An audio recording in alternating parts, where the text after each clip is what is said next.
Close your eyes and imagine a city that never sleeps, where every alley whispers secrets and every shadow hides danger. The streets are narrow, slick with rain and mud, lined with crooked mud brick homes that lean into one another like conspirators. Smoke from cooking fires curls into the chill evening air, mingling with the stench of waste and the tang of river water. Torches flicker, casting golden light that barely pushes back the darkness, and every step on the cobblestones echoes through the alleys like a warning. In this city, the weak starve, the corrupt thrive, and the clever survive. Among them moves a boy who has learned every secret the streets have to offer.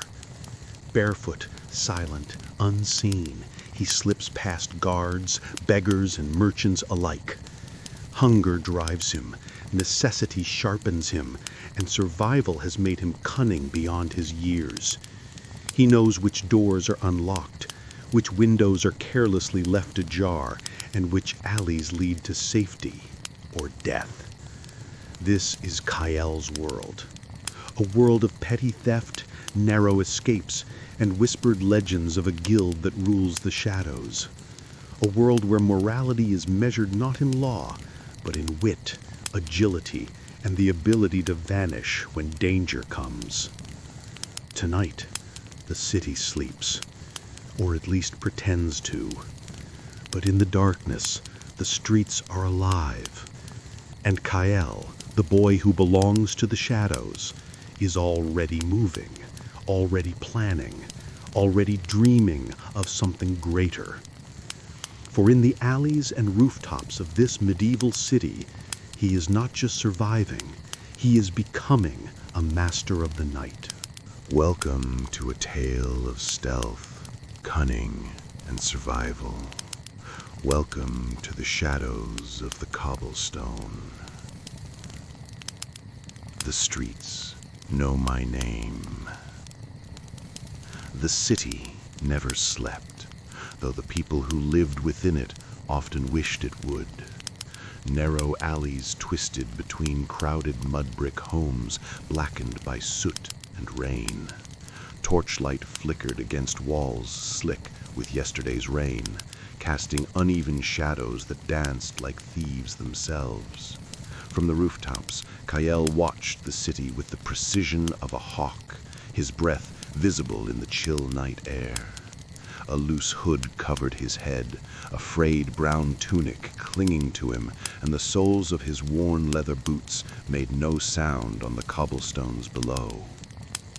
At 14, he already knew more about the streets than the city guards who patrolled them. He knew which doors were left unlocked when merchants returned to their homes, which alley cats followed him without fear, and which corners hid the secret passageways only the most desperate thieves ever used. Hunger had sharpened his senses, and fear had refined his reflexes. Tonight, like every other, he would eat, or risk the gnawing emptiness in his belly. The alley smelled of urine, wet straw, and something metallic that Kyle recognized immediately. Spilled blood. A brawl, no doubt, between rival thieves or drunken laborers. He ignored it. Shadows were his allies. Curiosity, a dangerous luxury. Kale crouched low, moving silently toward the back entrance of a small baker's house. The baker, old and half-blind, had left the door ajar, likely lulled by the early autumn warmth. Inside, the scent of fresh bread made Kale's stomach twist painfully. He had been surviving on scraps of hard cheese and stale bread for days. One loaf would tide him over. His fingers, nimble from years of practice, tested the latch. Click. The door gave, and he slipped inside. Darkness greeted him like an old friend, and he moved with the confidence of someone born to vanish in shadows. The baker slept upstairs, the creak of his wooden bed frame faint against the distant sound of hooves on cobblestones. Kale's eyes adjusted to the dim candlelight, and he quickly found the loaf resting on the kitchen table. He snatched it, wrapping it in his tunic, and melted back into the night. He was nearly at the rooftops when a shout split the night. "Oi, stop!" A lantern swung, casting harsh light over the cobblestones. Cale froze, pressed against the wet bricks, heart pounding. A city guard, or worse, a merchant's apprentice sent to protect the property. He assessed the man, young, inexperienced, already coughing from the damp cold. Cale's lips twitched in a ghost of a smile. A leap. Over the low wall, onto the roof of the adjoining building. The guard's shout grew distant as Cale dropped silently behind a stack of crates. The city was a playground for those who understood its rhythm, and Cale had learned it all from the streets. He met Mira later that night in the shadowed corner of a ruined fountain. Her eyes gleamed in the torchlight, mischief written across every line of her face. She was slightly older, fast with her hands and quicker with her wit, and Cale trusted her in ways he trusted no one else. "You smell like bread," she whispered, teasing. "Did you raid the baker again?"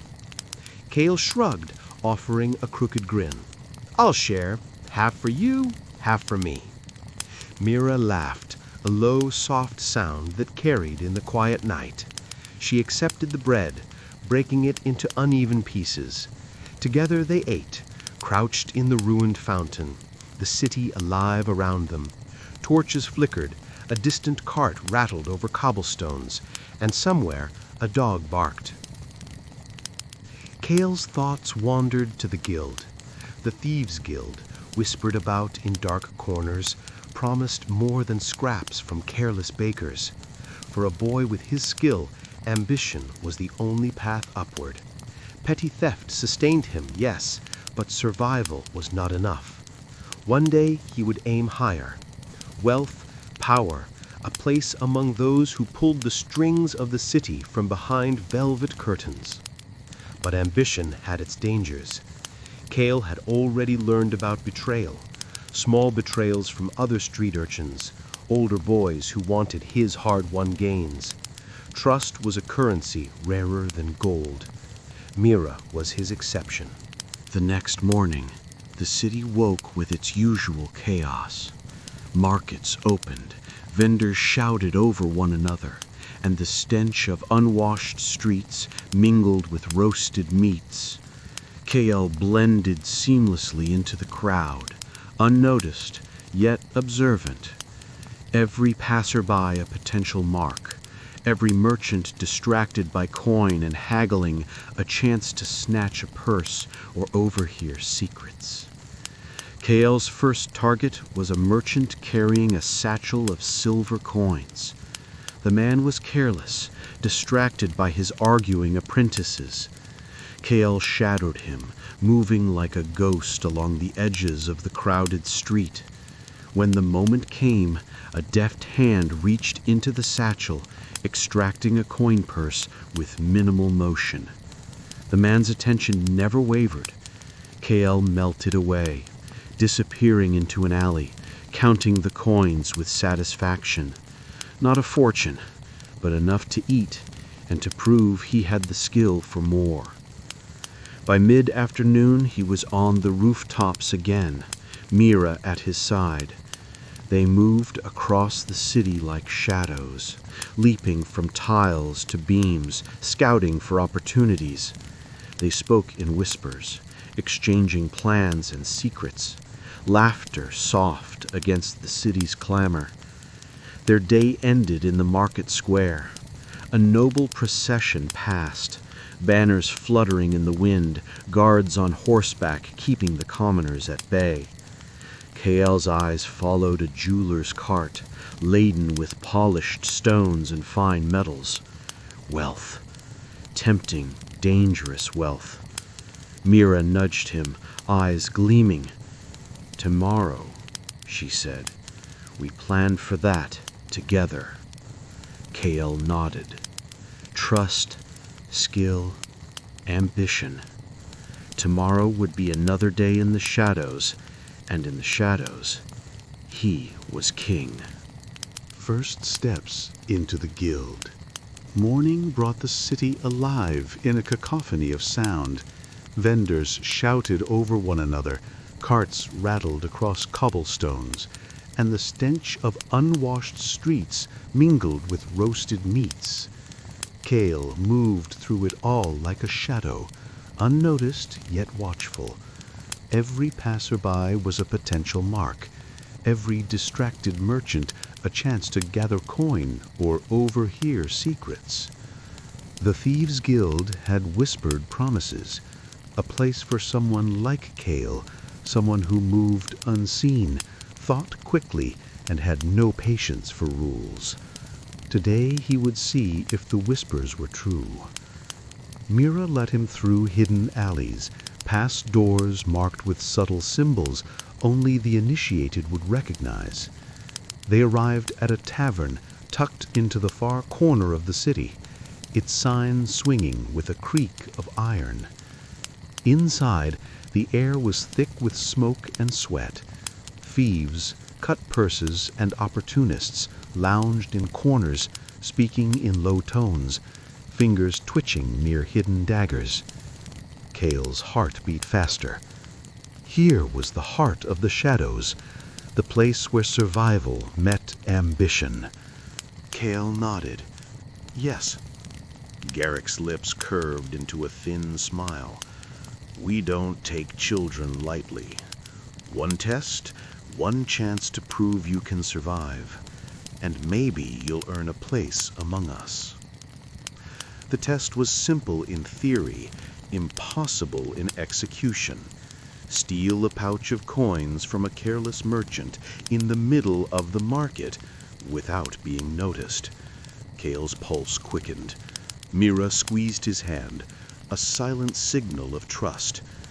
He moved through the crowd with practiced ease. Hands brushed against coin purses, small objects, even the folds of garments. The merchant in question leaned over his stall, shouting at an apprentice, unaware of the shadow brushing against him. Cale's fingers closed around the pouch, smooth, precise, unerring. By the time the merchant noticed, Cale had vanished, the pouch safe in his tunic.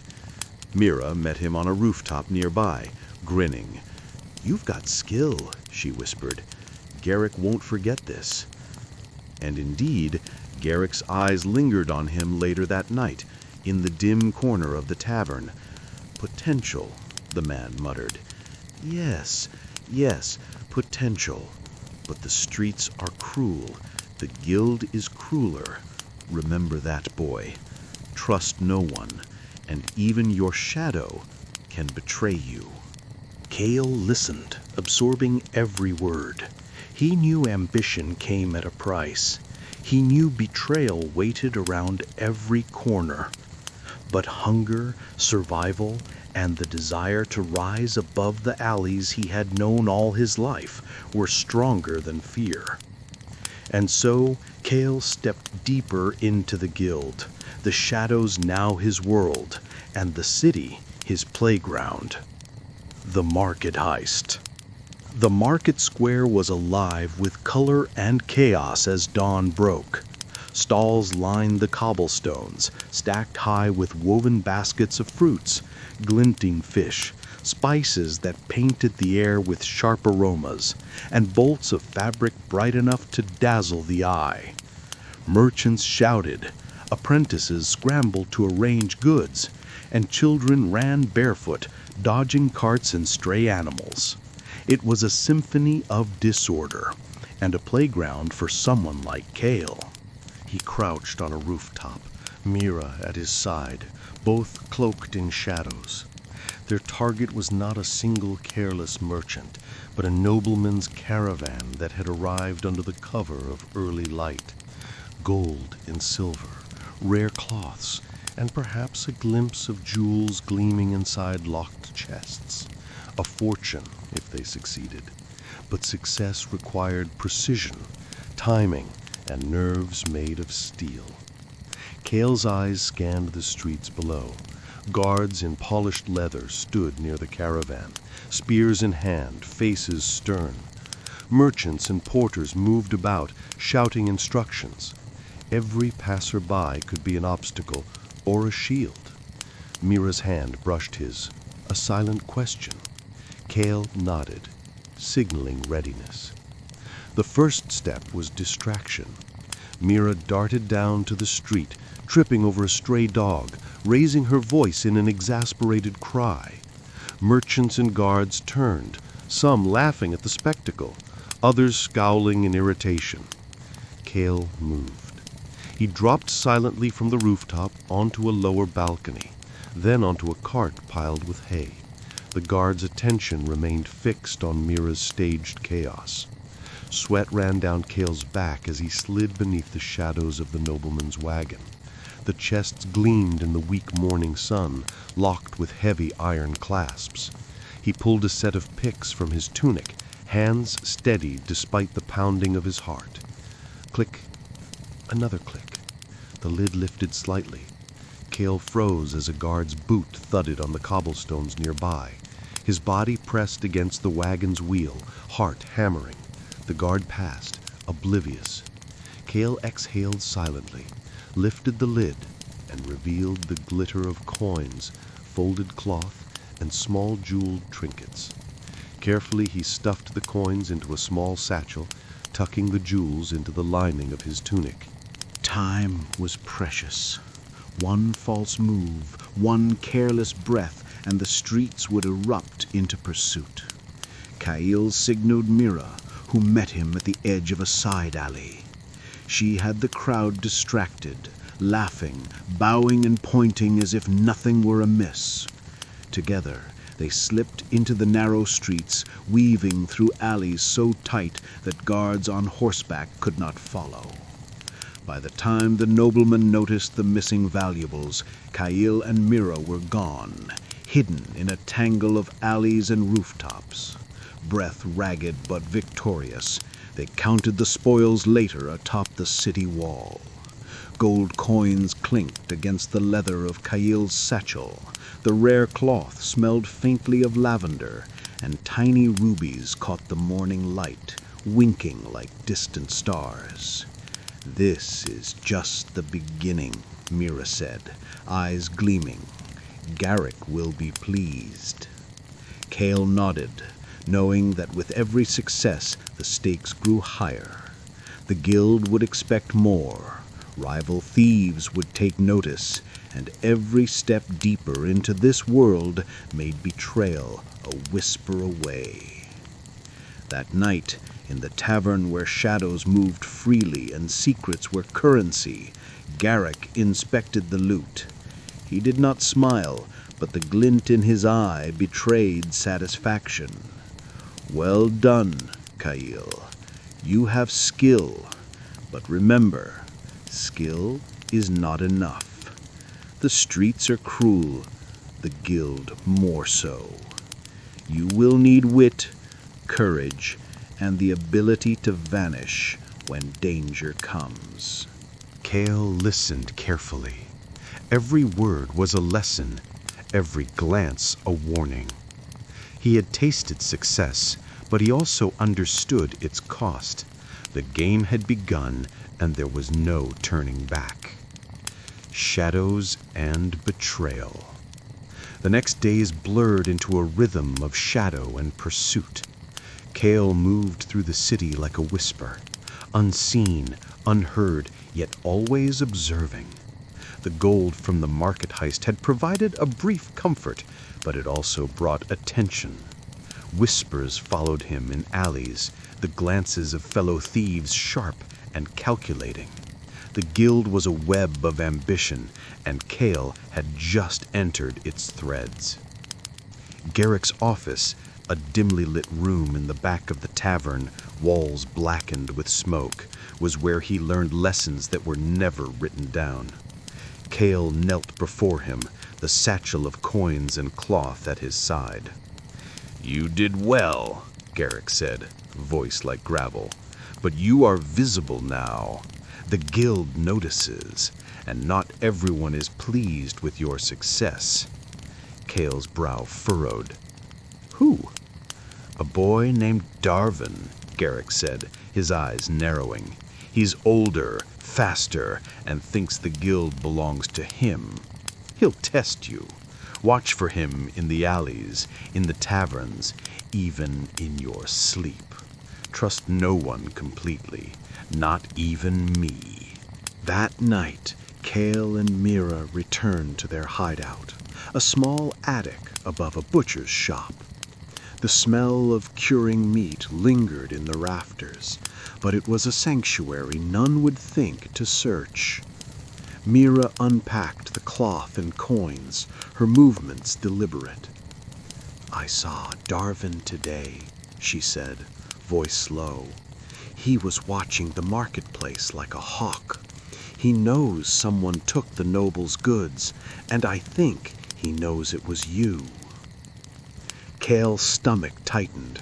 Rival thieves were the most dangerous adversaries, not because of strength, but because they understood how to manipulate the guild's rules, to use gossip, rumor, and fear as weapons. "We'll have to be careful," Cale murmured, examining the satchel. "He won't make a move openly. He'll wait, watch, plan, and strike when it hurts the most." The following days were tense. Every alley Cale crossed felt like a trap, every shadow a potential enemy. Darvin was everywhere, subtle, patient, and cruelly clever. Cale realized that survival required more than agility. It required cunning, alliances, and choices that weighed heavily on the conscience. One evening, a messenger arrived at the tavern, bringing a note sealed with the guild's mark. Garrick called Cale into the back room. "You've been given a task," Garrick said, breaking the seal.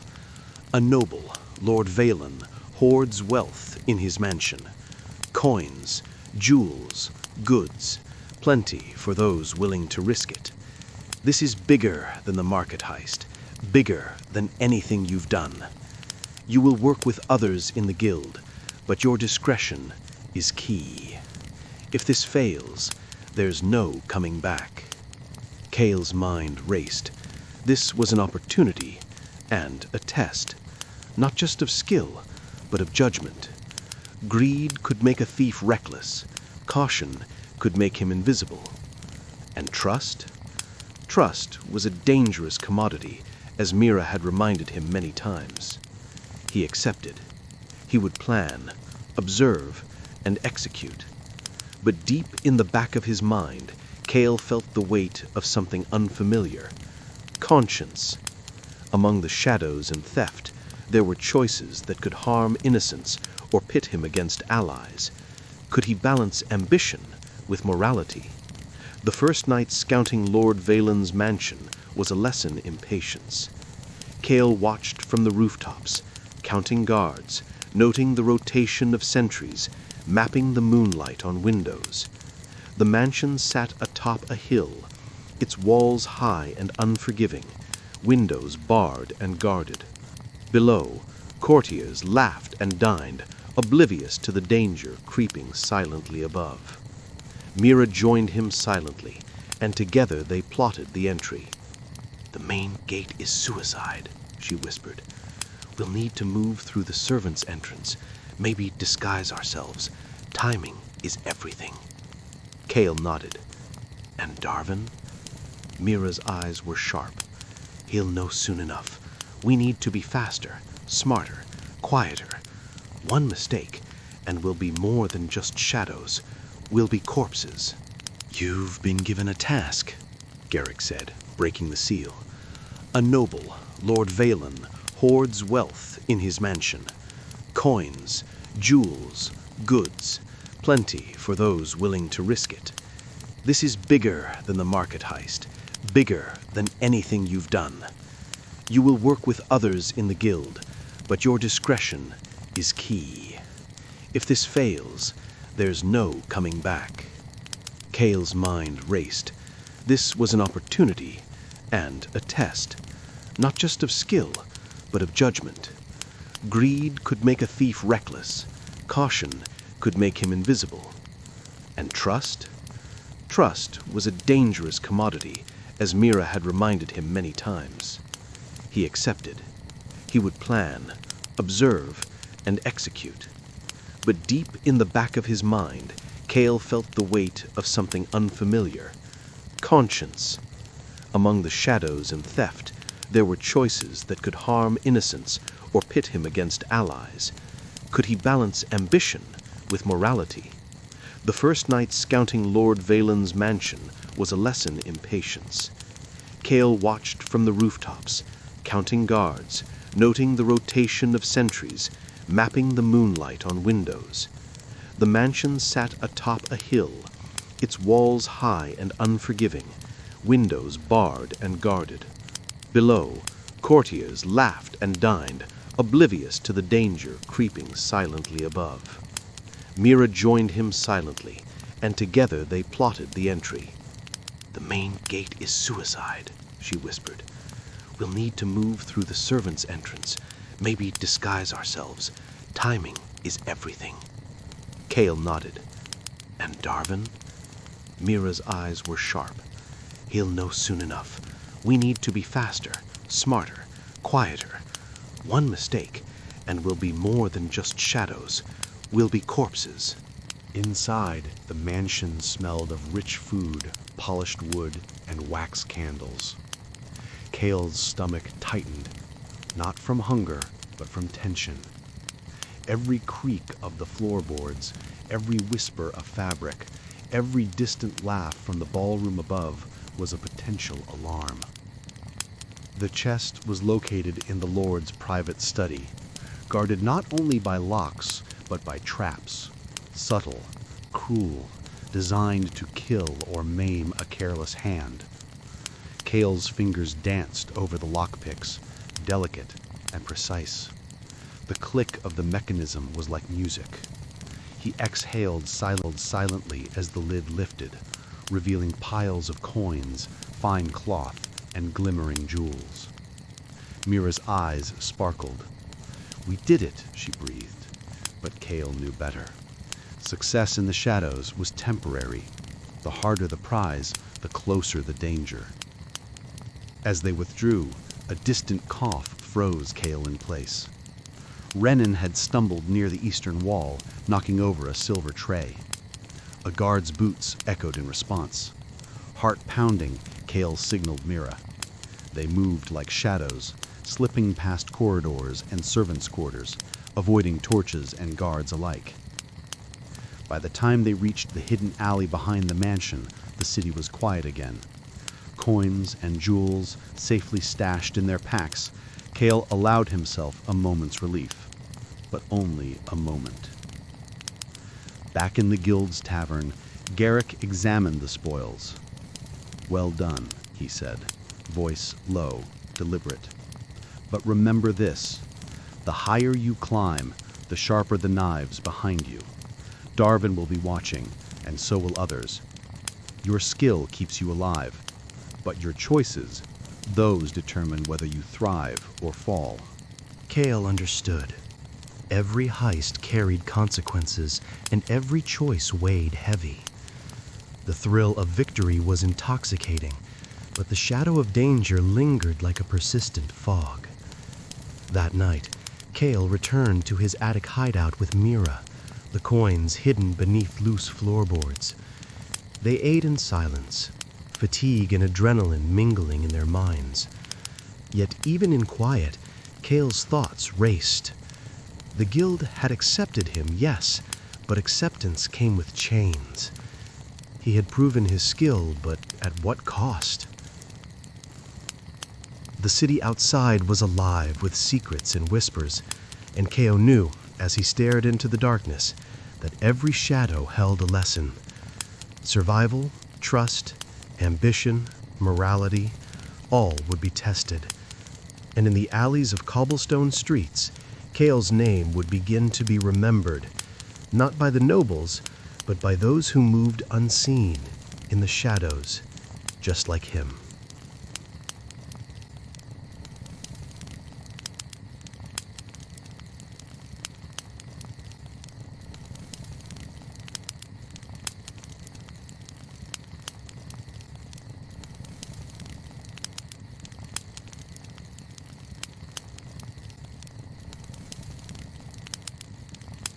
Mira noticed it too. "He's testing you," she said, her voice low as they crouched on a rooftop overlooking the bustling market. "Darvin doesn't challenge you directly yet. First he watches. Then he strikes when you're exposed." Kale's hands clenched. Survival in the guild was no longer just about skill. It was about navigating human ambition, deception, and cruelty. Darvin was clever, but Kale had something he didn't. Instinct honed by hunger, desperation, and years moving unseen. That evening, the guild called a meeting. The tavern's back room smelled of smoke and spilled ale. Garrick presided over a semicircle of thieves, each face shadowed and unreadable. Darvin sat across from Kale, eyes cold, calculating, measuring the boy who had stolen from the noble without being caught. "You've done well," Garrick said, voice low and deliberate, "but talent is only valuable if it is disciplined. The city rewards skill, yes, but it punishes pride." Darvin's lips curled into a smirk. Kale met the gaze without flinching. Every flicker of expression could be a lie, every glance a trap. "You've made a name for yourself," Darvin said finally, voice smooth as silk. "But the shadows are bigger than you. They will swallow anyone who overestimates themselves." Kale felt the weight of the words but refused to show fear. "I've survived the streets longer than you've walked them," he replied quietly. The guild's tasks escalated. New heists required more planning, stealth, and discretion. Kale learned to weigh choices carefully. Which targets could be robbed without endangering innocence? Which allies could be trusted? And which threats were unavoidable? The moral cost of theft became painfully clear when a merchant's apprentice, a child not much younger than Kale, nearly discovered him during a raid. The boy froze, eyes wide with terror. Kale had a choice: silence him or risk exposure. He hesitated, heart hammering, then whispered a promise and let him flee, unseen. Mira noticed the hesitation. "You're soft," she teased, though her voice carried concern. "The guild isn't soft. Choices like that, they'll haunt you if you hesitate again." Kale only nodded. Survival required cunning, but he would not become a monster in the process.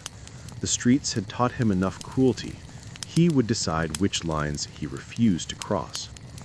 Darvin's shadow grew longer each day. Small sabotage, whispers to guild members, clever traps laid in the alleys. Kale realized that he was not merely a thief in training. He was now a player in a deadly game of strategy, deception, and ambition. Every heist, every decision, every choice of ally or foe could tip the balance in his favor or destroy him. One night, after narrowly avoiding a patrol alerted by a false tip, Kale climbed the rooftops with Mira. The city stretched below them, alive and indifferent. "He's clever," Mira said softly, "but so are you." Kyle stared into the distance, the faint glimmer of moonlight reflecting off distant towers. "I have to be smarter," he said, "faster, and I have to decide who I am in this city. A shadow? A thief? Or something more?" The game had begun in earnest, and for Kyle there was no turning back. Every choice would shape his fate, every ally a potential traitor, and every shadow a possible enemy. The Vault of Shadows. The city had grown colder, the nights longer, and the alleys sharper. Kyle moved through them with the confidence of someone who belonged to the darkness. Yet every shadow now felt alive with threats. Darvin's presence was no longer subtle. The older thief had begun leaving traps, subtle snares meant to test Kyle's skill or punish him for ambition. The guild had received word of a new opportunity, the Vault of Shadows. a secret cache belonging to a wealthy merchant consortium. Rumors told of gold, silver, rare fabrics, and priceless artifacts, enough to secure Kayil's place in the guild if the heist succeeded. But it was perilous. Guards doubled, traps increased, and the city's upper echelons whispered of thieves like ghosts. Cale's plan began with observation. From the rooftops, he studied the building. Tall stone walls, iron-barred windows, and a single side door partially hidden by a row of stacked crates. Patrolling guards circled in predictable patterns, but Cale knew even the slightest misstep could alert them. Mira, Renan, and Celira would each play their part. Mira would create a diversion at the front, drawing the guards' attention with a feigned argument and staged chaos. Renan and Celira would infiltrate from the east, opening the vault's secondary doors. Cale's task: slip inside through the shadows, bypass traps, and secure the treasure. The night arrived. Moonlight shimmered across the cobblestones, highlighting the edges of the rooftops. Cale moved with practiced stealth, every step silent, every breath controlled. As Mira's distraction began, a shout echoed. Guards running toward the commotion. Cale slipped past the main gate, hands on lockpicks, senses alert. Inside, the vault smelled of polished wood, oil, and dust. Every chest, every cabinet was trapped. Cale's fingers moved with precision, disabling snares and picking locks. Gold coins and gemstones glimmered in the candlelight. He paused, aware of the weight of choice. Some chests contained items of immense value, but belonged to merchants who lived modestly. Stealing them would aid his cause, but betray a subtle moral code he had begun to form. He bypassed them, taking only what the guild had sanctioned, leaving the rest untouched. Then came the trap. A thin wire across the floor, nearly invisible. Cale froze, calculating the distance, the timing, the pressure needed to avoid triggering the alarm. His heart pounded, but his hands moved like a conductor guiding a symphony. Step by step, he crossed the line, reaching the final chest, a solid oak container reinforced with iron. Inside, the reward was greater than he imagined. Gold coins stacked neatly, silver ingots, and a small pouch of rubies that sparkled like captured stars. As Cale signaled for retreat, a shadow flickered near the doorway. Darvin. He had anticipated Cale's move, had been watching, waiting. Cale's muscles tensed. A confrontation seemed inevitable, but Darvin only smirked, stepping aside with a whisper. "Not this time, boy, but next. Next, you won't be so lucky." Cale didn't respond. He retreated into the shadows, moving like smoke, carrying the treasure to the rooftop where Mira and the others waited. The guild's expectations were met. Cale's reputation surged. Yet, the encounter with Darvin was a stark reminder. Skill alone could not protect him. Awareness, cunning, and perhaps allies or enemies would decide survival.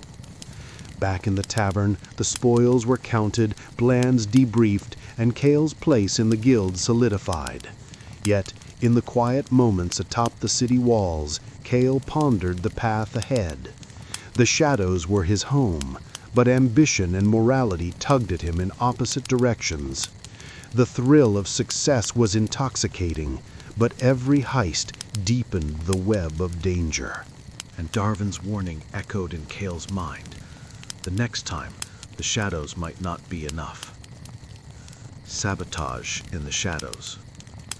The city's alleys had grown dangerous in ways Cale had not anticipated. Darvin was no longer content to watch from the shadows. He had begun to interfere, subtly at first, then more brazenly. One night, Cale returned to his attic hideout to find his carefully hidden satchel of coins rifled through, a dagger left embedded in the floorboards as a warning. No words, no threats, just a silent promise. I am watching. Cale's mind raced. He had survived theft, guards, and even the perilous Vault of Shadows heist. But Darvin was different. The older thief was cunning, patient, and ruthless. Every move Cale made from now on would be observed, tested, and potentially sabotaged. Mira noticed Cale's tension. She said, "He wants you scared," she said softly, pressing her hand to his arm. "Don't let him. Think smarter. Move faster. Predict his moves before he can make them." Cale nodded, understanding the lesson, but feeling the weight of responsibility. Their next guild-sanctioned mission was smaller, less glamorous, but far more dangerous in a moral sense. A wealthy apothecary, known for hoarding rare herbs and medicines, had a store that could supply the guild and potentially save lives, but at a cost. Cale had to decide: take the goods which the guild demanded, or leave enough for the apothecary's less fortunate customers. Night fell. The streets were damp from a recent rain, the air carrying the scent of wet stone and smoke. Cale and Mira slipped into the alley behind the apothecary, every sense alert. Darvin was nearby. Cale could feel it, though he could not see him.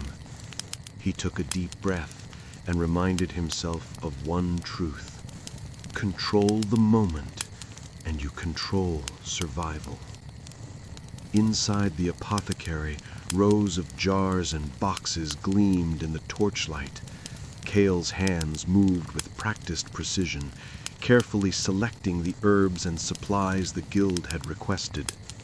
But as he moved toward a crate of rare medicinal plants, he hesitated. He remembered the sick children in the alleys, the elderly who could barely afford a meal. He carefully bypassed certain items, leaving them untouched, even as Mira's eyes widened in surprise. "Are you sure?" she whispered. Cale nodded. Some things aren't worth stealing. Exiting the building, they found Darvin waiting in the shadows, his expression unreadable. "Choices have consequences," he said, voice low. "The guild doesn't reward mercy. Weakness will be exploited." Cale felt a flash of defiance. "And cruelty will be punished," he replied, slipping past Darvin into the misty alley. By the time they returned to the tavern, the guildmaster, Garrick, had already inspected the hall. He did not question the missing medicinal items. Perhaps he understood. Or perhaps Cale's careful planning ensured it would go unnoticed. Either way, Cale had made a choice. Skill alone was not enough. Morality had a place in the shadows if wielded wisely. That night, atop the city walls, Cale and Mira watched the lights of the alleys below. Darvin's threat loomed larger than ever, but Cale felt something he had not before: control. He could survive the streets, navigate the guild, and act according to his conscience. Yet he knew the game was far from over. Darvin would escalate, the guild's tests would grow harsher, and the city itself, alive with secrets, greed, and ambition, would never forgive mistakes. Cale clenched his fists. He was learning the rules, mastering the shadows, and understanding that survival was not enough. To thrive, he would need courage, wit, and the courage to face not only enemies, but the choices that would define him. The trap of betrayal. The city had grown silent in a way that unsettled Cale. The usual clatter of carts, voices in taverns, and the patter of stray animals seemed muted, as if the streets themselves were holding their breath. He knew this meant only one thing. Darvin was preparing a trap. It began with subtle sabotage. A rope that should have held Cale's climbing gear snapped, nearly sending him plummeting onto the cobblestones below. A forged note warned of a non-existing patrol, drawing him into a shadowed alley where the walls seemed to close in. Every alleyway and rooftop could be a snare, every whisper of movement a potential ambush. Mira noticed his tension. "He's escalating," she said quietly, her eyes scanning the shadows. "We have to be smarter than him, faster, and trust only ourselves." Cale nodded. He had learned that skill alone could not protect him. Anticipation, planning, and moral clarity were equally important. The guild presented a new mission, a wealthy noble's townhouse rich with silver, coins, and rare manuscripts. The job was sanctioned, lucrative, but risky. Cale knew that Darvin would be waiting, attempting to ambush or undermine him. As night fell, Cale and his team moved through the streets with practiced stealth. Mira created a distraction in the front courtyard, her voice carrying a false argument. Renan and Salira bypassed the guards from the east, their movements silent and precise. Cale slipped through a narrow side entrance, every step calculated, senses alert. Inside, the townhouse smelled of wax, polished wood, and aged parchment. Cale's fingers danced over locks and traps, opening chests and cabinets with precision. But Darvin's interference was immediate. A trapdoor beneath a heavy rug, a poisoned dart concealed in a wall sconce, subtle alarms designed to alert guards. Cale's heart raced, but he remained calm. Every step was measured, every choice deliberate. He avoided the traps, disabled alarms, and secured the valuables. His eyes fell on a small pouch containing letters and documents that belonged not to the guild, but to the noble's family. A moral choice presented itself. Take the documents for personal leverage or leave them untouched. Cale hesitated, then chose to leave them. The escape was tense. Darvin appeared in the shadows, ready to strike, but Cale and Mira moved like smoke, disappearing into the night. The street swallowed them, leaving only the faint echo of footsteps behind. Back at the guild, the hall was inspected. Garrick's expression was unreadable, but he made no comment about the missing documents. Kyle had survived the trap, avoided Darvin's ambush, and completed the heist with skill and morality intact. That night, atop the city walls, Kyle and Mira surveyed the alleys below. Darvin's presence lingered in their minds, a shadow that would never truly leave. But Kyle felt something he had not before, a growing confidence, a mastery of not just locks and stealth, but choices, consequences, and morality in a world built on shadows. The city was alive with greed, ambition, and danger, but Kyle had learned the rules. He would survive, he would thrive, and when the time came, he would decide not only who he stole from, but who he became in the shadows. Confrontation and consequence. The night air was thick with fog, curling along the cobblestones like a living thing. Kyle crouched atop a rooftop, eyes scanning the streets below for any sign of Darvin. The older thief had grown bolder, striking more openly and leaving subtle marks to signal his presence. Every shadow felt like a threat, every whisper a warning. Mira joined him, her face tense. "She's planning something big," she said quietly. "I can feel it. This isn't just sabotage anymore.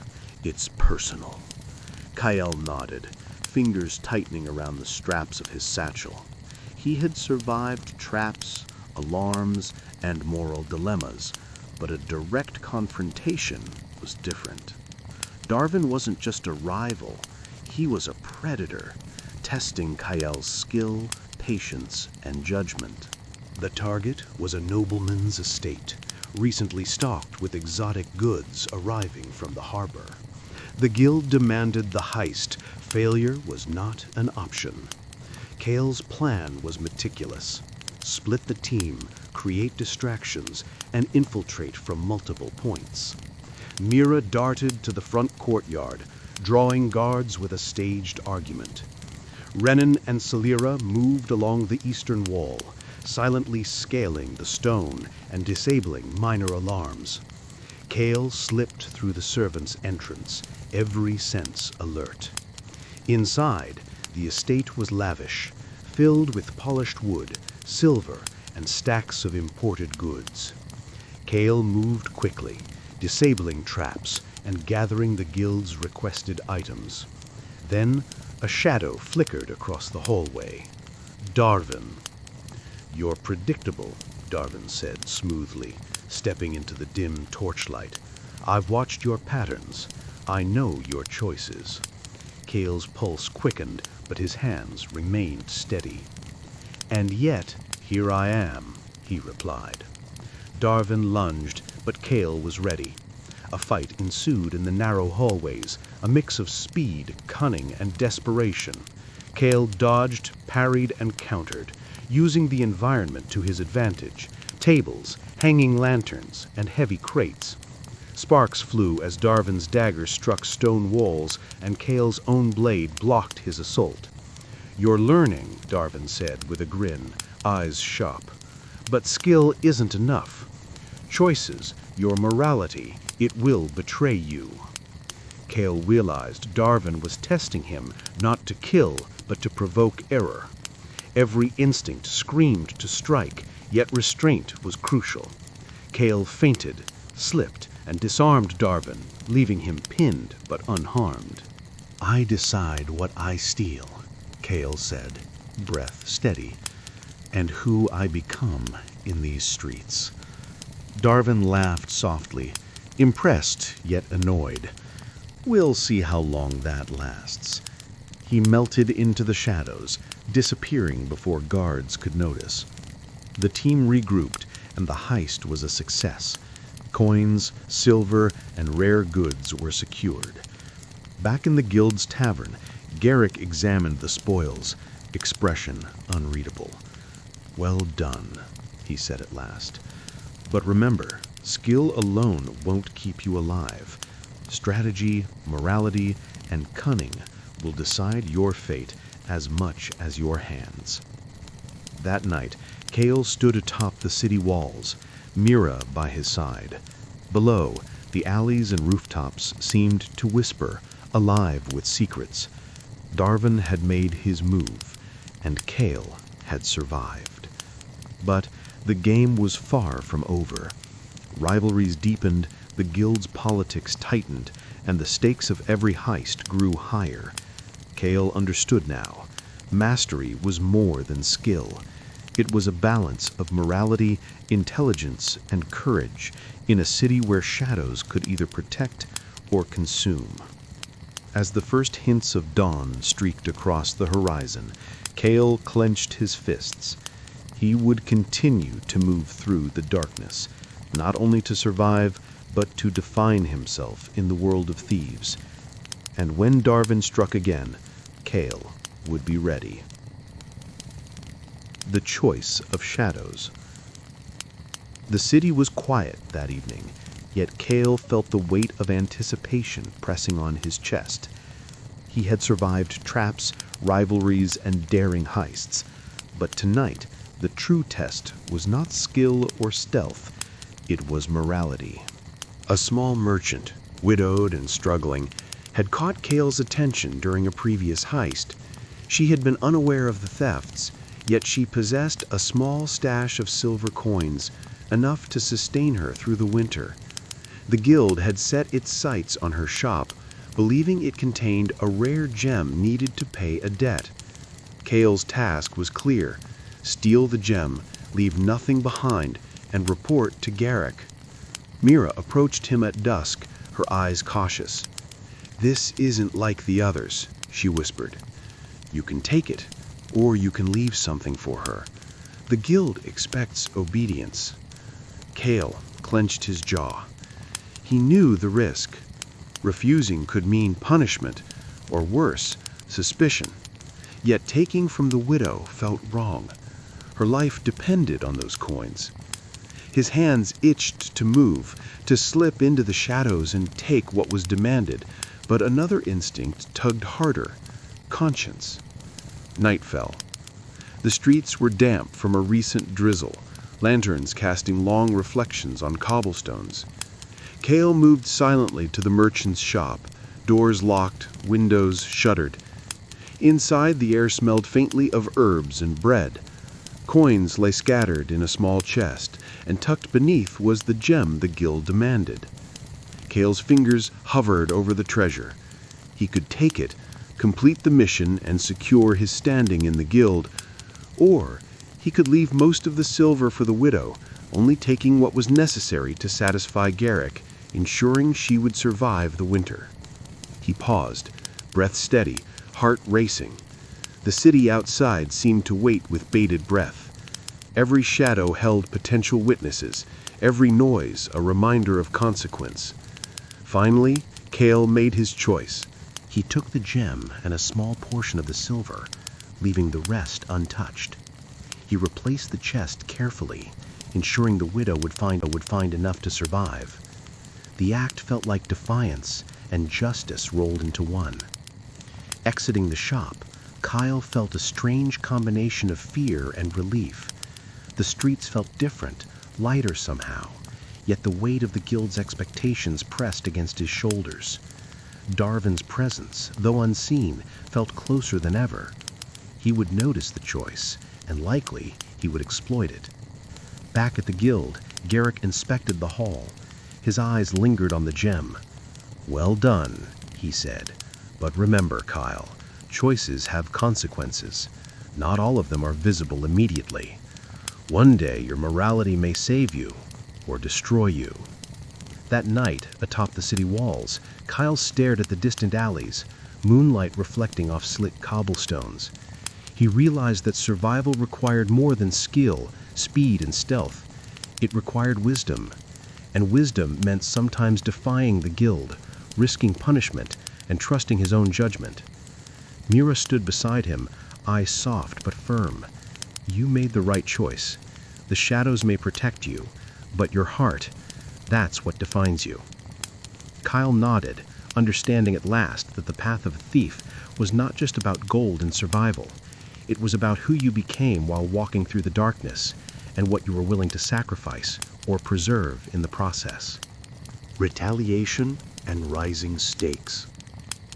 The city seemed restless that night, as if it could sense the brewing conflict. Cale had made his moral choice, leaving the widow's silver largely untouched, but he knew consequences would follow, and Darvin would not wait long. By dusk, the first sign appeared. Cale returned to his hideout to find a single folded note pinned to the wall with a dagger. In sharp, precise handwriting, it read, "Choices have costs. One day yours will come due." Cale's jaw tightened. Darvin was escalating. The older thief was no longer merely a rival. He was an enemy, testing Cale's skill, patience, and judgment at every turn. The guild's next assignment arrived that evening, a high-risk heist targeting a noble banker rumored to possess rare coins, letters of debt, and access to political secrets. The opportunity was lucrative, but also dangerous. Guards were numerous, traps sophisticated, and the noble's spies vigilant. Failure would mean punishment, possibly exile, or worse. Cale and Mira prepared meticulously. Maps of the estate, guard rotations, and escape routes were memorized. Renan and Salira were assigned specific roles: distractions, entry points, and securing the treasure. Kale, as always, would navigate the traps, bypass alarms, and secure the high-value targets. Night fell. Mist curled through the alleys as the team moved silently toward the estate. Inside, the estate smelled of polished wood, leather-bound ledgers, and wax candles. Call's fingers worked with precision, picking locks and disarming traps. Coins and letters were gathered carefully, ensuring minimal risk of detection. Then, as Call reached the final vault, Darvin appeared. He stepped silently from the shadows, eyes cold and calculating. "You're learning," Darvin said softly, "but skill alone won't save you. Not here, not now." Call froze, then smiled faintly. "Maybe, but I've learned something you haven't. Choices matter." The confrontation was tense but brief. Darvin had expected a fight, but Call used wit instead. He triggered a subtle mechanism that sealed the vault door behind him, blocking Darvin's advance temporarily. Without a word, Call retreated, joining Mira and the others outside. The team escaped into the misty alleys, treasure secured, and Darvin's presence looming as a reminder. Back in the guild's tavern, Garrick counted the haul, expression unreadable. "Well done," he said finally. "You've survived, but remember, the city watches and rivals wait. Every success breeds enemies, and every choice has a cost." Call felt the weight of those words. The city, the guild, and Darvin's shadow were constant reminders that survival required skill, cunning, and an understanding of the moral balance in the shadows. That night, atop the city walls, Kyle watched the lanterns flicker in the alleys below. He understood now that the path ahead was not only about heists and treasures, but also strategy, loyalty, and the careful navigation of rivalries. The game had escalated, and Kyle knew he must be sharper, faster, and wiser than ever. Darvin had made his move. Kyle would respond. And in the alleys of cobblestone streets, the shadows would witness a new player rising, not just a thief, but a master of choice, cunning, and survival. Alliances in the shadows. The city's underworld was a web of alliances, rivalries, and hidden agendas. Every alley, tavern, and rooftop had its own network of informants, spies, and opportunists. Kyle understood now that surviving alone was no longer enough. To thrive, he needed allies, but the wrong ally could be as dangerous as Darvin himself. The guild gathered in the tavern's back room, shadows stretching across the walls. Garrick spoke, voice low but commanding. "We have a chance to solidify our influence. There are rival guilds, smaller crews, and independents who either help or hinder. We need alliances, carefully chosen. But remember, trust is earned, not given." Kyle listened, calculating. He had already earned some reputation within the guild for skill and morality, but this was different. Political maneuvering required subtlety, observation, and timing. Even a small misstep could draw attention from Darvin, or worse, create enemies within the guild itself. The first meeting was with a smaller crew led by a wiry thief named Leora. Her reputation was that of a trickster, someone who could create diversions, gather intelligence, and disappear without a trace. Kale observed her closely. Every gesture, every word seemed calculated to test his awareness. "You've made waves," Leora said, a sly smile curving her lips. "Some say you take too many risks. Others say you have a strange code. Do you steal for yourself or for something more? Cale chose his words carefully. I steal to survive, but I decide what I take and whom I hurt. That's my code. Leora laughed softly. Interesting. We could use someone like you, if you survive long enough. The alliance was tentative. Cale knew trust was a tool, not a guarantee. Every interaction, every shared secret, was a test of skill, judgment, and perception. That night, Cale walked the city alone, reflecting. His reputation had grown, but so had the personal cost. He noticed merchants watching him from windows, whispers trailing behind him in alleys. Some feared him, others envied him. And Darvin's presence lingered like a cold shadow, reminding Cale that each choice, each alliance, carried potential danger. The city was alive with ambition and deceit. Cale realized that navigating the guild, forging alliances, and managing rivalries was as perilous as any heist. And the weight of his choices pressed upon him. Every action, every moral compromise could define not only survival, but the kind of man he would become. As dawn approached, Cale returned to his rooftop, watching the city stir.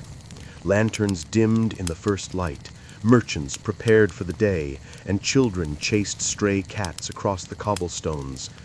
He understood now that power in the shadows was not measured by skill alone. It was measured by strategy, loyalty, and the courage to make hard choices. And Cale was ready to rise, one careful step at a time. The heist of shadows and choice. The streets were slick with rain, reflecting lantern light in fractured patterns. The city had grown tense. Whispers of a planned heist against a powerful noble circulated through the underworld. Cale knew that this would be the most dangerous assignment yet, not only because of guards or traps, but because of the choices that would define him and his allies.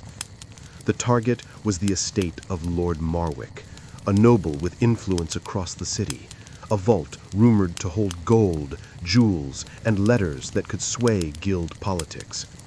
The guild demanded its spoils. Darvin, ever vigilant, would likely attempt interference, testing Cale's leadership and decision-making. Cale gathered Mira, Renan, Celira, and Leora. Plans were drawn, rotations memorized, and contingencies discussed. Unlike previous heists, this one required coordination, moral judgment, and the ability to adapt in real time. Cale had grown beyond a simple thief. He was now a strategist, a leader, and a moral arbiter among his team. Night fell, cloaking the city in mist.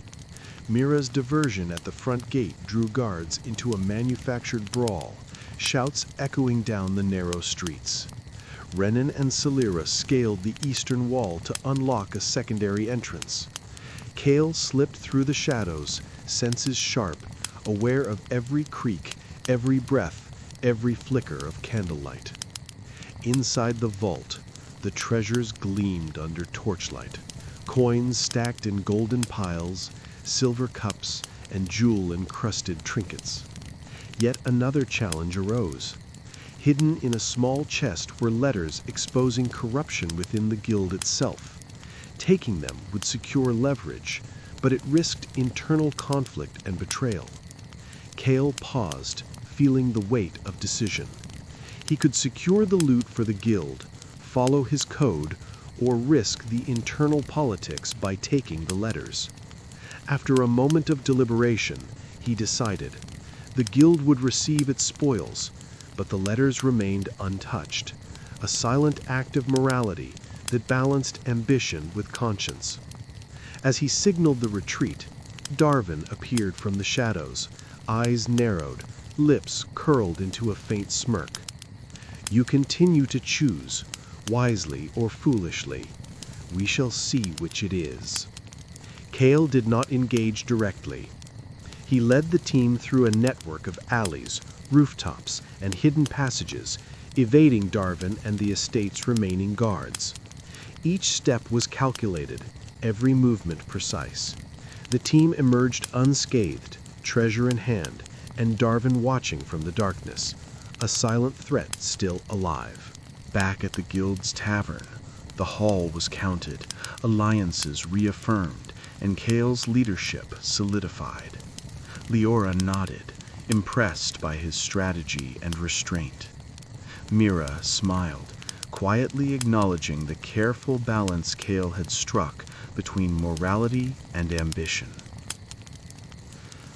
Kale understood that every victory, every heist, came with consequences. Darvin would escalate further, rivals would test loyalty, and the city's underworld would constantly challenge him. Yet he felt a strange sense of clarity.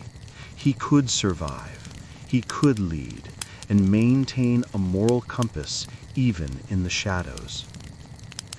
That night, atop the city walls, Kale stared at the alleys below, lanterns flickering like tiny stars. He had become more than a thief. He was a strategist, a moral actor, and a rising force in the underworld. But the game was far from over, and the shadows promised further trials, danger, and choices that would define not only his life, but the very shape of the guild itself. Shadows strike back. The city had changed overnight, or perhaps Kale had simply begun to notice. Whispers of Darvin's movements spread like smoke through the alleys. Small sabotage attempts, missing supplies, and forged letters sowed doubt among guild members. Darvin's retaliation was not direct yet. It was insidious, a psychological war meant to unsettle Kale and test his leadership. Kale gathered the core team, Mira, Renan, Salira, and Leora, at their rooftop meeting spot. "He's escalating," Kale said, voice low but firm. "This is no longer about individual heists. Darvin wants to destabilize us, to make us doubt ourselves and each other. We can't let him." Leora's eyes narrowed. And how do we fight a shadow? Kale's hands tightened around the straps of his satchel. By controlling what he cannot predict. Strategy, foresight, and unity. We anticipate, adapt, and strike when necessary. He cannot manipulate what he cannot see coming. The guild's next assignment provided an unexpected opportunity. A nobleman's caravan, heavily guarded, was transporting gold, rare silks, and correspondence that could influence political alliances. The job was dangerous, with high reward and higher risk. But Kale saw a chance to turn Darvin's own tactics against him. Night fell, and the team moved silently through the misted streets. Mira created diversions at the main road, drawing patrols away. Renan and Salira infiltrated the supply wagons, securing hidden compartments, while Kale observed from the shadows, anticipating Darvin's interference. Darvin appeared, this time not alone, but with a small cadre of rogue thieves he had recruited outside the guild. They moved to intercept, attempting to seize the caravan and test Kale's team. The ensuing encounter was chaotic. Lanterns swung, horses neighed, and the clash of steel rang through the streets. Kale used strategy over brute force, guiding his team to counter Darvin's ambush. Leora's diversions allowed them to flank the rogue thieves, while Mira disabled traps along the route. Renan and Salira secured the gold and correspondence. In a final confrontation, Kale faced Darvin directly. "This ends tonight," Darvin spat, eyes blazing. Kale's response was measured, calm. "No, it doesn't end, but it will change.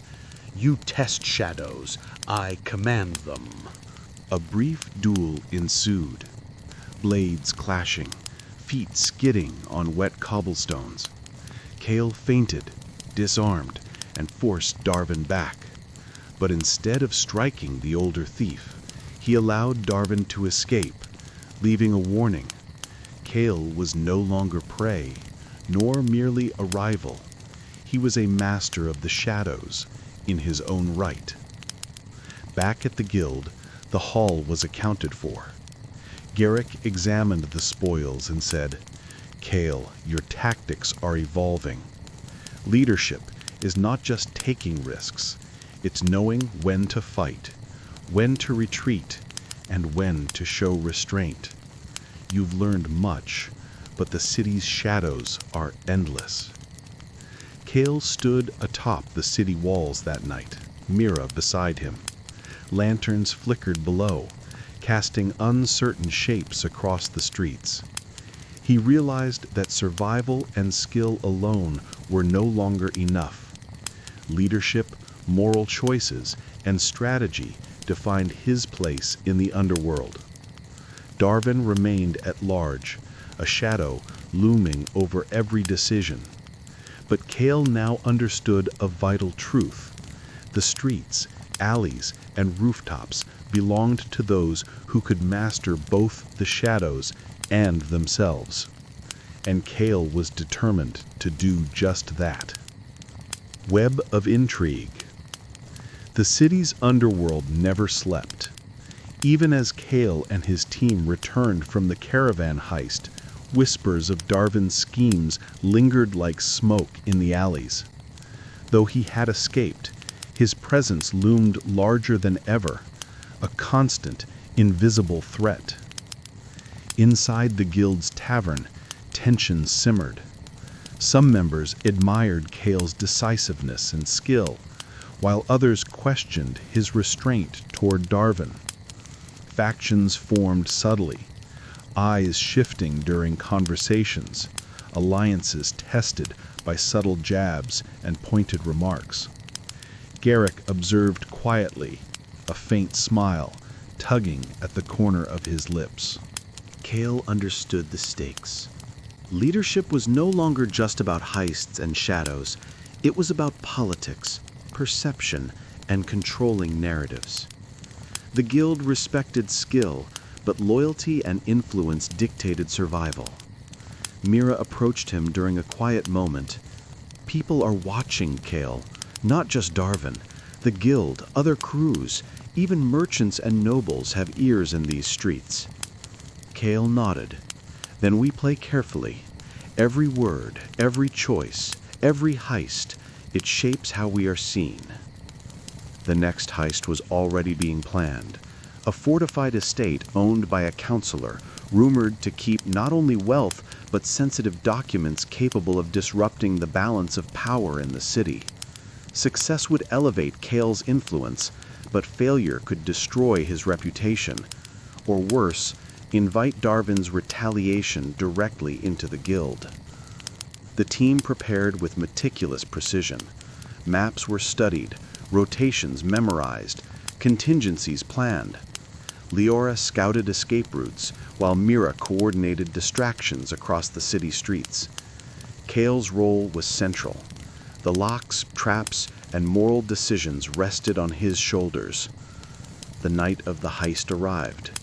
Mist cloaked the streets, muffling footsteps and disguising movements. Cale led his team into the estate, navigating traps and silent corridors. Wealth was abundant. Coins, jewels, and delicate artifacts glimmered under torchlight.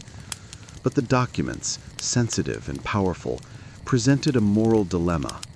Take them to gain leverage, risk exposure, or leave them untouched to preserve the balance of morality Cale had fought to maintain.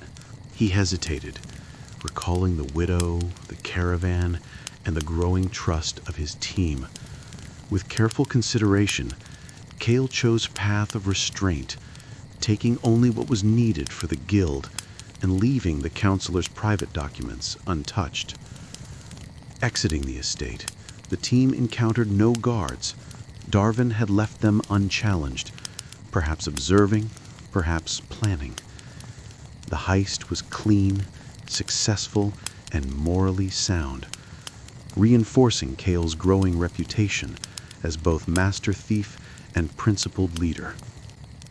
Back at the guild, the spoils were distributed, alliances subtly shifted, and Cale's influence solidified.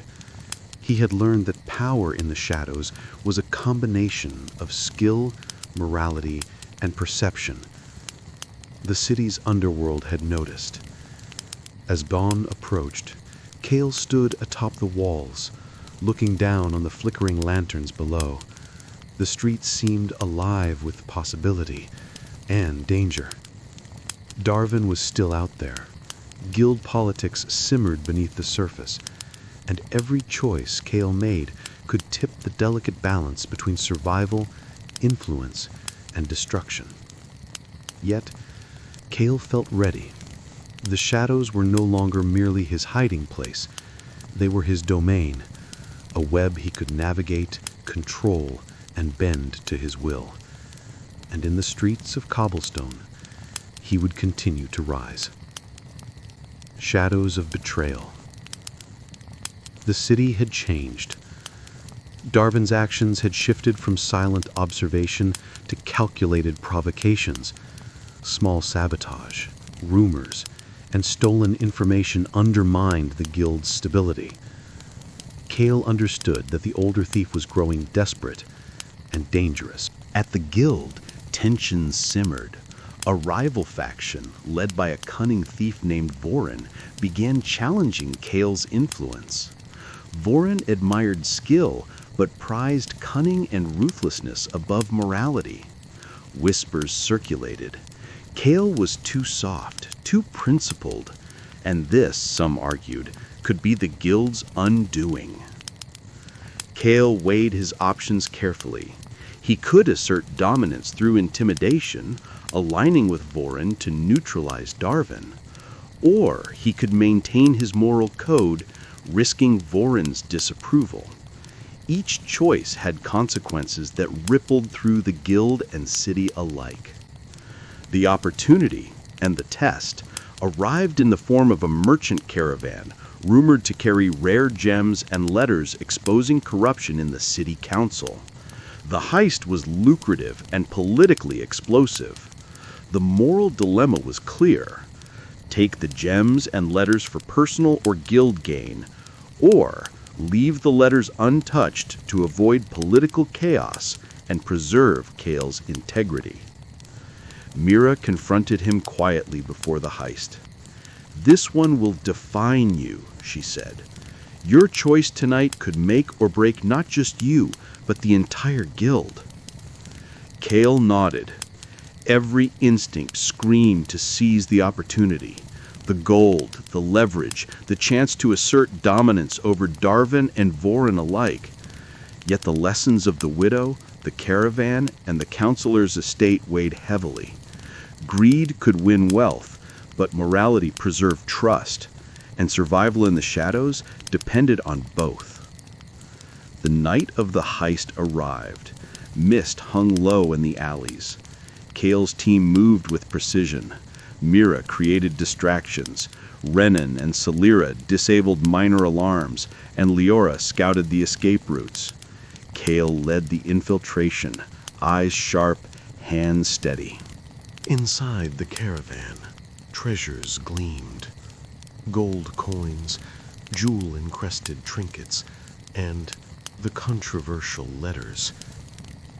Cale paused, contemplating the risk and reward. Darvin's influence lingered like a dark echo, and Vorin's gaze could be felt even from afar. Every choice was a potential trap. With careful consideration, Cale took the gems for the guild, but left the letters untouched.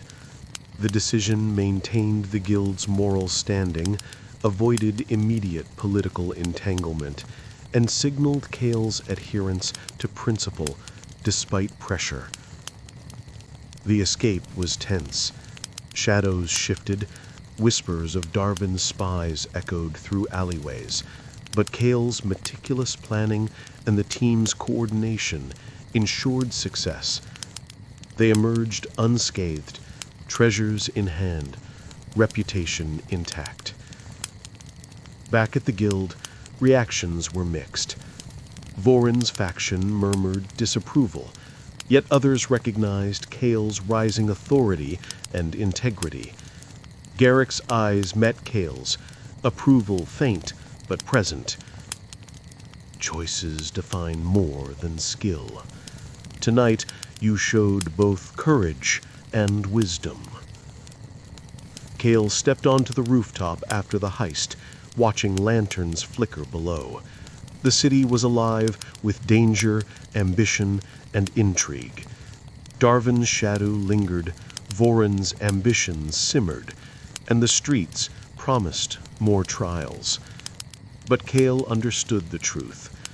Mastery in the shadows required skill, loyalty, cunning, and the courage to act according to one's principles, even when temptation and risk loomed large. And Kale was ready for whatever the shadows had in store. Inside the caravan, treasures gleamed. Gold coins, jewel-encrusted trinkets, and the controversial letters. Kale paused, contemplating the risk and reward. Darvin's influence lingered like a dark echo, and Voron's gaze could be felt even from afar. Every choice was a potential trap. With careful consideration, Kale took the gems for the guild, but left the letters untouched. The decision maintained the guild's moral standing, avoided immediate political entanglement, and signaled Kale's adherence to principle despite pressure. The escape was tense.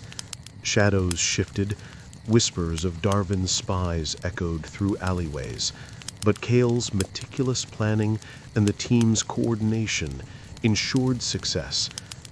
They emerged unscathed, treasures in hand, reputation intact. Back at the guild, reactions were mixed. Voron's faction murmured disapproval, yet others recognized Kale's rising authority and integrity. Garrick's eyes met Kale's, approval faint but present. Choices define more than skill. Tonight, you showed both courage and wisdom. Kale stepped onto the rooftop after the heist, watching lanterns flicker below. The city was alive with danger, ambition, and intrigue.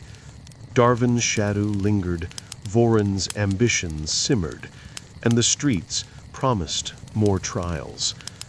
But Kale understood the truth. Mastery in the shadows required skill, loyalty, cunning, and the courage to act according to one's principles, even when temptation and risk loomed large. And Kale was ready for whatever the shadows had in store. Alliances of shadows. The city was restless. Rumors spread through the alleys like wildfire. Darvin had not disappeared. He had allied with an underground network of rogue thieves and exiled guild members, forming a coalition capable of striking anywhere, anytime. Kyle sensed the shift immediately. Intelligence gathered by Leora and Mira indicated coordinated attacks on minor guild operations. Small heists sabotaged, supply caches stolen, and whispers of an imminent large-scale strike.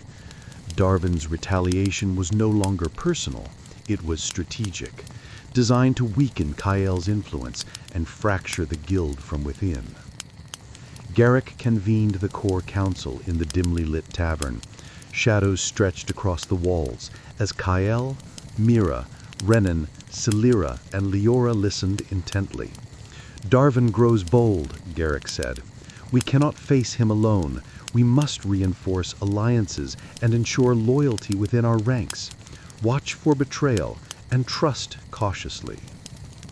Kyle's mind raced. Every heist, every decision, every alliance now carried amplified risk. even a minor misstep could tip the balance in Darvin's favor. He had learned that survival was more than stealth and skill. It required foresight, perception, and moral clarity. The next target was a fortified treasury operated by a counselor known for hoarding wealth and leveraging corruption against both the city and the guild. This heist promised substantial reward, but also the opportunity to assert dominance over rival factions and test the loyalty of Kael's team. Preparation was meticulous. Leora mapped patrol rotations and escape routes. Mira coordinated diversions across city streets, drawing guards away. Renan and Celira prepared to neutralize traps, and Kael memorized every corridor, lock, and hidden mechanism. As night fell, fog cloaked the city. The team moved in silent synchrony, shadows merging with shadows. Inside the treasury, gold, gemstones, and sensitive ledgers gleamed under torchlight. Yet another moral choice awaited. Seize the ledgers, which could expose corruption but risk political chaos, or take only the gold and gems, preserving discretion but leaving leverage unused. Kael's decision was deliberate. He took the gold and gems necessary for the guild, but left the sensitive ledgers untouched. His choice reinforced the guild's trust in him and maintained the balance between ambition and principle. Exiting the treasury, Darvin's presence was felt, though unseen. The older thief had anticipated the heist, testing Kael's team, observing from the shadows. But Kael's foresight and planning ensured they escaped unharmed, further solidifying his reputation as both a cunning strategist and a principled leader. Back at the guild, reactions were mixed. Some admired Kael's moral restraint, others feared it could be interpreted as weakness. Voron's faction muttered under their breath, but Garrick's approving nod confirmed Kael's rising influence. Kael stood on the rooftops afterward, overlooking lantern-lit streets. The city was alive with potential, danger, and intrigue. Darvin remained a looming threat, alliances shifted with every whisper, and the underworld was a delicate balance of skill, cunning, and moral choice. Kael had grown from a simple thief into a strategist, a leader, and a moral actor. The shadows were no longer merely a refuge, they were his domain, and he was ready to master them. Crisis in the Shadows. The city's misty streets carried an unfamiliar tension that night. Rumors of Darvin's coalition had turned into action. Small guild operations were under coordinated attack, supply caches vanished, and trusted informants had suddenly disappeared. Kael sensed the storm before it hit. He knew the balance of the underworld was shifting dangerously. Inside the guild, unease spread. Members whispered in corners, glances darted like shadows across walls, and alliances were questioned. Even Voron, whose ambitions had challenged Kael before, now appeared anxious, knowing that Darvin's coalition threatened everyone, not just Kael. Kael's eyes hardened. Then we adapt. Our strength isn't just in stealth, it's in unity, cunning, and choices that leave them guessing. The attack came at midnight. Darvin's coalition struck simultaneously at multiple guild outposts. Smoke curled from alleys, shouts echoed through the cobblestones, and chaos reigned. Kael led a counter-operation, guiding his team through rooftops and hidden passages, diverting guards, rescuing captured allies, and safeguarding key caches. Amid the chaos, Kael discovered betrayal within the guild. A minor faction, swayed by promises of wealth from Darvin, had tipped off attackers about a weak point in the guild supply chain. The revelation stung. Trust, once fractured, could unravel everything. Kale confronted the traitors silently in the shadows. "Loyalty is earned, not bought," he said quietly, watching the fear in their eyes. "Tonight, you learn that choices have consequences." The battle for the guild's survival was brutal. Darvin's forces clashed with Kale's team in narrow alleys, roofed walkways, and hidden courtyards. Steel rang against steel, and shadows moved like living entities. Yet Kale's strategy and foresight allowed them to repel the attackers, securing the guild's operations and limiting casualties. By dawn, the streets were quiet. Smoke lingered, and the city bore scars of the night's violence. Kale surveyed the aftermath from a high rooftop, lantern light glinting off the wet cobblestones below. The guild had survived, Darvin had retreated, and loyalty had been tested and reinforced. But Kale understood the truth. The shadows were not forgiving.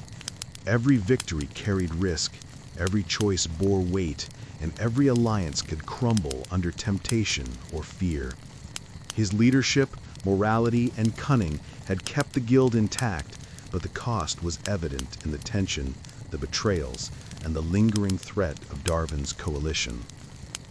As the city woke beneath the pale morning sun, Kale resolved to sharpen his skills, strengthen his alliances, and prepare for the inevitable next challenge. In the alleys and rooftops of cobblestone streets, shadows were both refuge and trial, and Kale had proven he could master them. For now. Rebuilding and reckoning. The morning after the attacks felt heavy with both relief and tension. The streets of the city were quiet, but the air carried the residue of the previous night's chaos, the faint scent of smoke, the distant clatter of broken shutters, and the murmurs of wary citizens. Kale moved through the alleys with purpose, observing the guild's operations, assessing morale, and noting the fractures caused by betrayal. Inside the guild's tavern, the atmosphere was subdued but determined.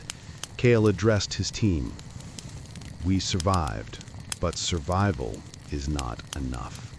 Trust has been tested, and now we must rebuild it. Loyalty is our greatest asset, and it is earned in action, not words." Leora spoke first. "We'll follow your lead, Kale, but the shadows are restless. Darvin isn't done, and neither is the city." Mira added, "We need more than survival. We need leverage." Kale nodded. Their next plan was ambitious. A heist that would secure wealth, strengthen the guild's position, and, crucially, undermine Darvin's growing coalition. The target was a heavily fortified noble warehouse, known for storing exotic goods, rare manuscripts, and treasures that could shift political alliances. Success would elevate the guild's influence and Kale's reputation, but failure could be catastrophic. Preparations began immediately. Maps were studied, patrol rotations memorized, and escape routes reconfirmed. Each team member had a specific role: Mira for distractions, Leora for reconnaissance, Renan and Celira for locks and traps, and Kale orchestrating the plan with precision. Every detail mattered. Every decision carried weight. Kale also made a point to mend trust within the guild. He met with minor factions, reassured hesitant members, and quietly dealt with those tempted by Darvin's offers. The city's underworld was treacherous, but leadership required both firmness and empathy. As night fell, the team moved through misted streets toward the warehouse. Lanterns flickered along the road, and distant city bells tolled midnight. Kale led them silently, shadows blending with shadows, every sense alert to movement and danger. Inside the warehouse, treasures gleamed under torchlight: silk, spices, gold coins, and carefully cataloged manuscripts. Kale's careful planning ensured the team avoided traps and circumvented guards. Yet another moral choice presented itself. Documents revealing corruption could be stolen to gain leverage, but such action risked political fallout and potential harm to innocents. Kale chose restraint. They took what would strengthen the guild materially, leaving sensitive documents untouched. The heist was a resounding success, efficient, precise, and morally balanced. Returning to the guild, Kale and his team were met with quiet admiration. Trust had been rebuilt through competence, careful planning, and ethical choices. Kale's influence within the guild had solidified, and whispers of his prowess spread through the city's underworld. Yet Kale knew the shadows were far from tamed. Darvin remained a looming threat. Rival factions lurked in corners, and the city's political landscape was fraught with hidden dangers. Every step forward was precarious, and every choice had consequences. Standing atop a rooftop after the heist, Kale looked down at the lantern-lit streets. The city was alive, dangerous, and full of opportunity. He understood that survival, skill, and morality were intertwined. In mastering the shadows, he had mastered himself, at least for now. The game had shifted, but Kale was ready. The shadows had many trials ahead, and he would meet them all. Master of Shadows. The city had never felt colder. Rain-slicked streets reflected the flickering lanterns, and the distant toll of the bell marked the passage of another long night. Kale stood atop the highest rooftop in the guild's territory, surveying the alleys below. Every shadow seemed alive, every whisper a potential threat. Darvin's coalition had grown bolder, yet Kale felt no fear, only determination. Darvin struck decisively that night, leading a full-scale assault on the guild's operations. Chaos erupted across the streets. Guards clashed with thieves, fires flared, and the city trembled under the conflict. Yet Kyle's preparation and strategic foresight had anticipated every move. He guided his team through hidden corridors, secret passages, and rooftop vantage points, neutralizing threats with precision. In the heart of the conflict, Kyle finally confronted Darvin directly. Their duel was a culmination of years of rivalry. Blades flashing, boots skidding on wet cobblestones, rain mingling with sweat and blood. Darvin's fury was unmatched, but Kyle's calm precision, strategic mind, and moral clarity gave him the edge. Kyle disarmed Darvin and held him at blade point. Darvin's eyes burned with defiance, yet Kyle spoke softly. "It ends here, Darvin, not with death, but with choice. You can disappear, or you can face justice, not mine, but the city's." Darvin hesitated, then disappeared into the mist, leaving Kyle victorious but thoughtful. The duel had not been about killing, it had been about mastery, restraint, and the power of choices. The guild survived the night. Alliances were solidified, minor factions loyal once more, and whispers of Kyle's leadership spread through the underworld. He had proven himself not just a thief, but a strategist, a moral actor, and a master of the shadows. Kale walked through the dawn-lit streets, the city slowly waking around him. Lanterns flickered in windows, merchants began their daily routines, and children played in puddles left by the rain. The shadows had tested him, forged him, and refined him into something more than he had ever imagined. A leader capable of balancing skill, morality, and influence. On the rooftops overlooking the city, Kale turned to his team, Mira, Leora, Renan, and Celira. "We've survived the shadows, but the city will always have more trials. We adapt, we endure, and we master what others fear." The streets stretched endlessly below, filled with danger, opportunity, and life. Kale's gaze hardened with resolve.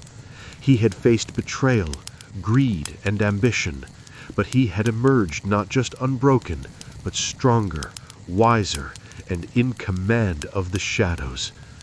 And so, the thief who had once merely survived the alleys of cobblestone had become their master. Shadows bending to his will, the guild united, and the city a stage upon which he would continue